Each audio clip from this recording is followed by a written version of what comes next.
Okay, so I'm going to go real quickly through this stuff, but and just start very quickly. I'm just going to show you some slides of the beautiful undeveloped Amazon, which part of my project has been to preserve this area and to keep it off limits to oil development and other extractive industries.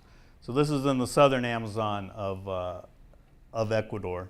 As a photojournalist, I would say two things you want to do, or as a documentary photographer.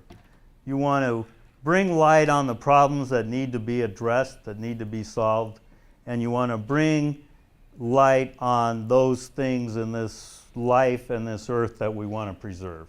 And that's not coming from me, that's coming from Lewis Hine, a great, probably the first great documentary photographer. But I've always used that as what I've tried to do. Okay, so then we go, this is the area where oil development was and is. And I went in 1993, was the first time I went. But this is what Texaco did, is they just dumped this stuff in the environment. In this case, they dumped it on the roads. They used to put the oil on the roads to keep the dust down, to get rid of this stuff, because they weren't re-injecting it. In the US, if you have an oil well, whatever comes up in that well has to be re-injected back into the land because it's so polluted and carcinogenic. But what they did to save money in Ecuador is that they told the Ecuadorians there was no problem, we're just going to dump it in the environment. And the Ecuadorians didn't know any better. It was the first oil company they had ever had producing in their country. So they allowed this to happen. And some of these slides were taken in 1983, but what they did is they never got rid of this stuff. They just covered it over with dirt.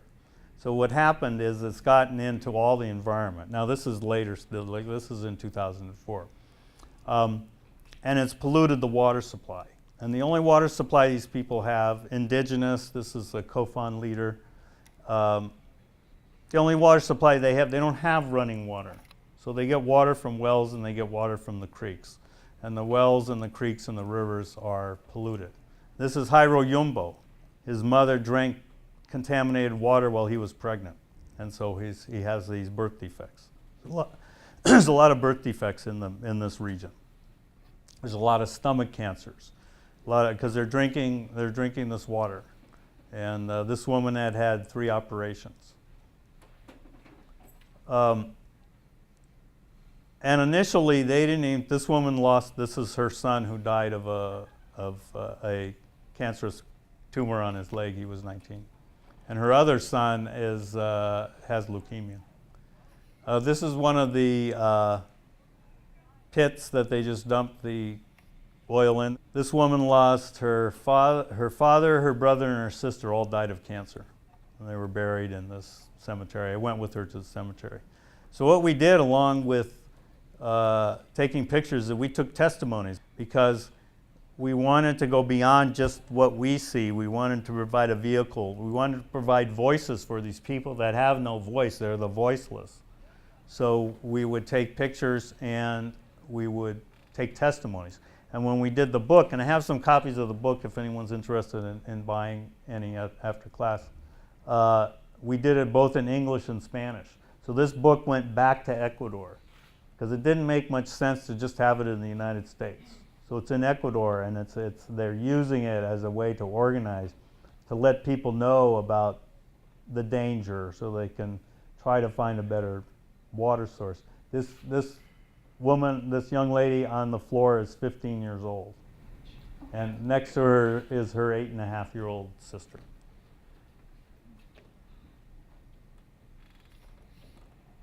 He died of stomach cancer.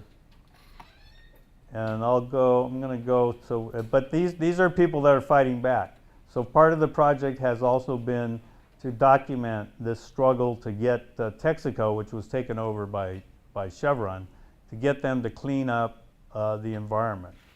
So there's a big legal case in Ecuador, and there was international attention. It was opened in 2003, so it's been going on for a long time.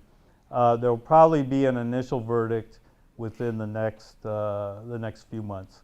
As part of this, they did testing of these drilling sites, And indigenous came from all over for the opening of the trial. Like these women, it took them like 3 days to get to this town in the Amazon where the trial was starting. They're Guarani.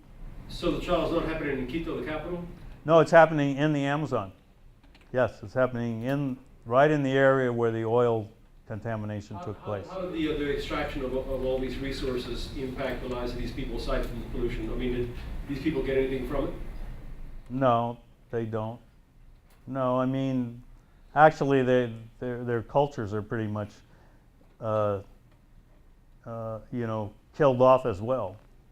They've changed it a little bit in the areas now that they're developing. There's some areas they don't allow colonization. What they did in this area is they allowed oil development and then they allowed colonization.